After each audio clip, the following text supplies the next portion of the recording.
This camera is crooked and I know it's gonna drive me nuts, but hi, welcome back. I'm gonna do a little writing check-in. I imagine this vlog will probably go over a couple of weeks, maybe until like next Friday. So I've actually put everything for Between the Waves into Scrivener, which I've tried to use before, and I started to use it. I did enjoy it, but then it kind of just like fell off a little bit. So I've started using it again. It's already going better than last time. I have all the chapters put in here. I have the breakdown, which I'm still working through. I'll put like the blank version up on the screen of what I'm using. It's basically, I've just written out like the 3-act 8 sequence structure. This one just makes sense to me. It's a structure I've used in the past. It's, I think I've mentioned it before. I went to film school for a year and I think like structures for storytelling at least were generally set up more so like this. So it's at least the structure that I have the most experience in as far as like traditional learning goes, which I think is why I find it so helpful. So I've estimated that I'm gonna get about 80,000 words. I'm aiming low because I want to aim low. And so I've split it up so I know that Act 1 is going to be 20,000, Act 2 is going to be 40,000, and Act 3 is going to be another 20,000-ish. I prefer to break it down like that. It almost never works out to that exactly, but I prefer to break it down that way just because I feel like when I'm writing, my logical brain needs something to cling on to in order to let my creative brain kind of roam free, because if I just use my creative brain, it's chaos and it's unorganized and nothing makes sense and I never finish anything.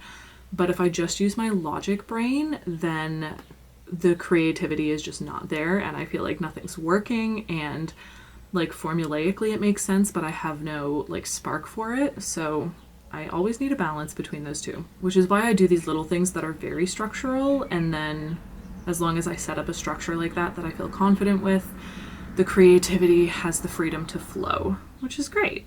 This is what we want. So I've been writing through this. I'm nearly done. I'm at the midpoint, but this is also a section where I already pretty much know what's going to happen. I'm just writing it all out and adding any details and also making note of any questions that I maybe overlooked, because there's always going to be something. I'm hoping to finish this tonight to be able to actually get back into the draft tomorrow, because I have like mostly an entirely new Act 1. It's not entirely new, but like up until the end of Act 1, it is pretty much fully new. And then after that, a bunch of stuff is going to change slightly. And then I need to write the ending because I never ended up writing that. Every time I work on something, it is just a reminder that I need to do more plotting the next time. So yeah, that's where we're at, but I'm feeling really good about it. And I will check in when I have another update.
Hiya.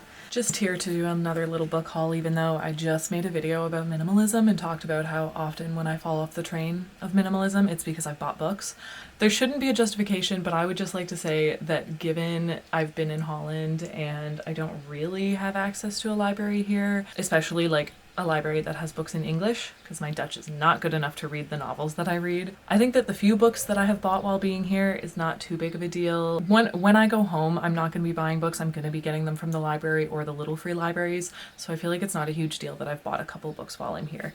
On that note, I bought 2 books yesterday. As you saw from the vlog clips, we went to Groningen, which is a city in eastern Holland. It is a beautiful city. I love it there, and I went to check out a couple different bookstores specifically to find this book in English because, again, can't really read Dutch that well. It's Powerless by Lauren Roberts. This book has been going around on social media, and I know that when it comes to books that blow up on social media, it can very much be hit or miss, but the people that I've seen talking about it are people that I generally feel like I would go to for like book recommendations, and the way that people have spoken about it gives me hope that it's not a book that just like exploded on social media, but for me personally isn't worth the hype, you know? I don't know. Obviously to each their own, and some of the books that have exploded on social media that I know for a fact are objectively bad writing, I have thoroughly enjoyed. So who am I to speak on it? But yeah, I got Powerless by Lauren Roberts. I feel like I'm gonna really like it. I love kind of like dystopian-esque and fantasy, obviously, and this one definitely seems to have like both sides of that. But the way I read it is that the society she lives in feels a little bit dystopian, so I always love exploring themes like that, especially themes with like power imbalances. And then I got Howl's Moving Castle. There were a few Studio Ghibli, God, I hope I'm pronouncing that right, films that I watched growing up all the time. Castle in the Sky was one of them. Spirited Away obviously was one of them. Oh, Kiki's Delivery Service. Those are the main ones that I just watched religiously. Howl's Moving Castle came a little bit later for me, actually. I don't think I watched it until end of high school, and I didn't realize it was a book at the time. So obviously since then I've learned it was a book, and when I saw it I was like, I want to read the book. I want to know how different it is from the movie. I adored the movie, so I am assuming I'll like the book. And it's generally like someone like me who reads generally like epic high fantasy and or romantasy. That's pretty much what I read. I don't know, this feels like a little bit of branching out into like more whimsical younger age category fantasy. And I mean, you know, like this movie in my opinion is unlike any other movie I've ever seen, so I have high hopes for the book and I wanted to change it up a little bit. But yeah, I'm trying to read more often because it sounds like such a funny thing, because I mean, I used to read constantly as a kid, pretty much until like mid-high school. No, probably till the end of high school. I was always reading. I didn't really stop reading that much until I got to university in like when I went to computer science. Because I just like didn't have the capacity. I would read every once in a while, but I really kind of fell off a bit because I was just struggling a lot. This is also a balancing act for me because I find that I really get sucked into reading. It's very addictive for me. Often I'm like 1000% that person who picks up a book, starts reading, and then doesn't leave their house for 24 hours because they're so absorbed.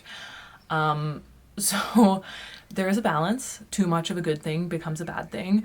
But for me, when I have that balance and I'm regularly reading, the inspiration that I get from my own stories is through the roof. It is astronomical. The last few fantasy books that I've read, all of those books, when I was reading them, the ideas for writing were flowing. I would be so lost in the world, and then it would almost be like me in that world that I'm absorbed in would start daydreaming of one of my own worlds, like one of my own stories. And I don't know, I was just thinking about how I haven't been reading as much as I want to, and when I do read, the inspiration that it sparks for me, it has been like so valuable. I have literally figured out plot holes in my own stories that have been causing mayhem for me for multiple months because I'll read a book and I'll read the first friggin' chapter and I'm like, holy shit, that's the solution. I mean, I believe that to be a good storyteller, you also need to be consuming stories. So yeah, basically I'm trying to read more often. I'm gonna start Powerless. I think I'm gonna go downstairs and make an afternoon coffee and start this book. It's dual POV, so I am going to go and make my coffee and then read the first two chapters.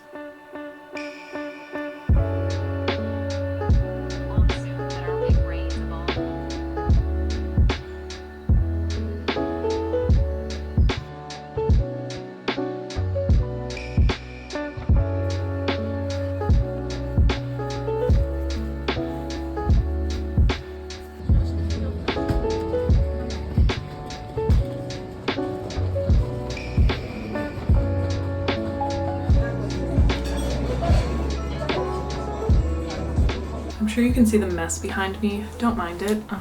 I am obviously home now. I didn't finish off this vlog, but I did want to check in and quickly mention that I finished Powerless, the book. I thoroughly enjoyed it. I thought it was very fun. If you like fun banter and like deadly trials, very much like Red Queen vibes, which I loved Red Queen, then I would recommend Powerless to you. But yeah, I'm back home. I'm gonna finish off this vlog and get it up because I have already started on another one because I forgot that I didn't finish this one.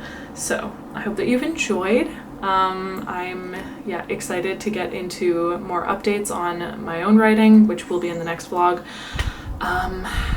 So thank you all so much for watching. Don't forget to smile, and I will see you in the next one.